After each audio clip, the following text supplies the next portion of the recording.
এয়া ৰাতিপুৱা আজি ইমান মানে বতৰটো বেয়া। কালি গুৱাহাটীৰ পৰা আহিছোঁ আৰু আজি উঠাও দেৰি হ'ল বতৰ বেয়া কাৰণে। মানে 8টা 7:30 মানে বাজিলে উঠোতে। ইফালে আলহীও আহিব। আলহী মানে পেহী, আমাৰ ডাঙৰ পেহী তালৈ আইতা গৈছিলে বিহু পিছদিনাখনি, আৰু আইতাক থ'বলৈ আজি পেহী, পেহা আৰু পেহীৰ দেউৰেকৰ মানে ছোৱালী আৰু খুৰীজনী আৰু পেহীহঁতৰ আহিব। আৰু চাওকচোন, মানে এয়া কাপোৰ কানি চব বাৰাণ্ডাতে আছে। একদম মানে আলহী আহিলেই সদায় বতৰটো এনেকুৱা কৰে, অৱস্থা বেয়া হৈ আছে গোটেই। ঘৰ চৰ চাফা কৰিলেও লেতেৰা লেতেৰা লাগে। তাৰপাছত আৰু গাৰ পা ধুই আহিলোঁ বাৰু। গা পা ধুই ঈশ্বৰৰ আগত সেৱা জনালোঁ ঈশ্বৰৰ আগত। তাৰপাছত দিনটোলৈ আৰম্ভ হ'লেই নহয় আৰু কামত লাগি গ'লোঁ আৰু। কালি ৰাতি ভাত খাই বৰষুণৰ কাৰণে বাচন ধুবই নাপালোঁ। বাচনবোৰ আছিলেই, ৰাতিপুৱা ধুইছোঁ। ৰাতিপুৱা বৰষুণত তিতিয়ে কাম কৰিবলগীয়া হৈছে। আলহী আহিব যিহেতু, গতিকে সোনকালে মানেতো কামবোৰ কৰি মেলি ভাত বনাবই লাগিব। এয়া কামত বাচনবোৰ চিডিল কৰি আছোঁ। আৰু এয়া আৰু দিনটোলৈ ভাত পানী বনোৱা কাম আৰম্ভ হৈ গ'ল।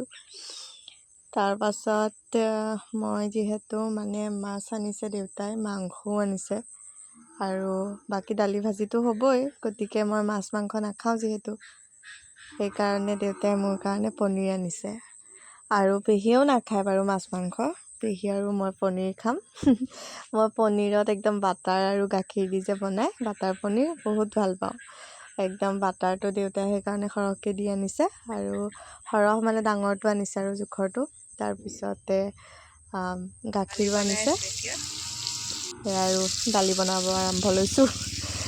বনাবলৈ আৰম্ভ কৰি লৈছোঁ আৰু। তাৰপাছতে এয়া আমাৰ মাছৰ লগত বনাবলৈ জাতিলাও দেউতাই কুটি দিলে, আৰু মই গোটাই লৈছোঁ। পনীৰ উতলি আছে, পনীৰ বনাই থৈছোঁ, উতলি আছে ধুনীয়াকৈ। এটা এটাকৈ কৰিবলগীয়া হৈছে কাৰণ অকলশৰীয়া। দেউতাই কুটি দিছে আৰু মই বনাই আছোঁ।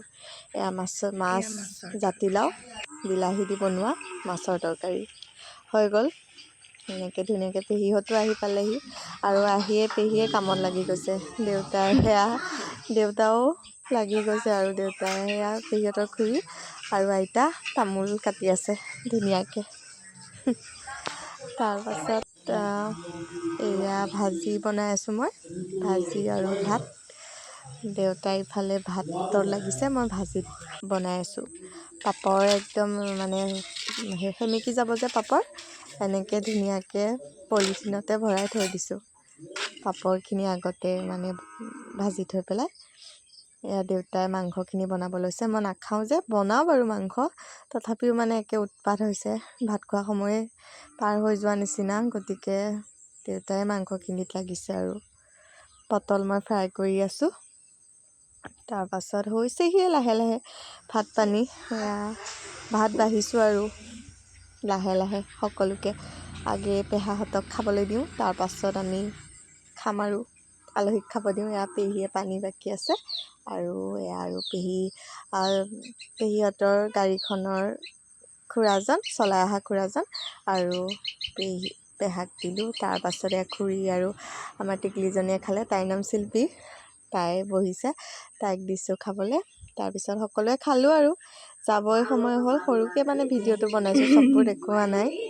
আইতাই একদম আশীৰ্বাদ দিছে, সেৱা কৰিছে পেহী খুৰীহঁতে, ভণ্টিজনীয়ে।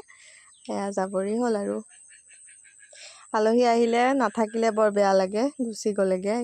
সেয়া আমাৰ ডাঙৰ পেহা, দেউতাহঁতৰ ছোৱালী 5জনী, আৰু এয়া আমাৰ ডাঙৰ পেহী কামপুৰত বিয়া দিছে, আৰু যাবৰে হ'ল আৰু। থাকিলে ভাল লাগে আলহীবোৰ, কিন্তু আজিকালি চবৰে মানে ঘৰৰ ব্যস্ত ন, থাকিব নোৱাৰি আৰু। পেহীহঁতো অকলশৰীয়া, দাদাহঁত চাকৰি কৰে, দাদা ভাইটি নাথাকে ঘৰত, গ'লগৈ আৰু বাই বাই আৰু পেহীহঁতক। আৰু মই এতিয়া আকৌ কামত লাগোঁ, কামত ধৰোঁ। আজিলৈ ইমানেই, আকৌ পিছৰ এটা ভিডিঅ'ত লগ পাম।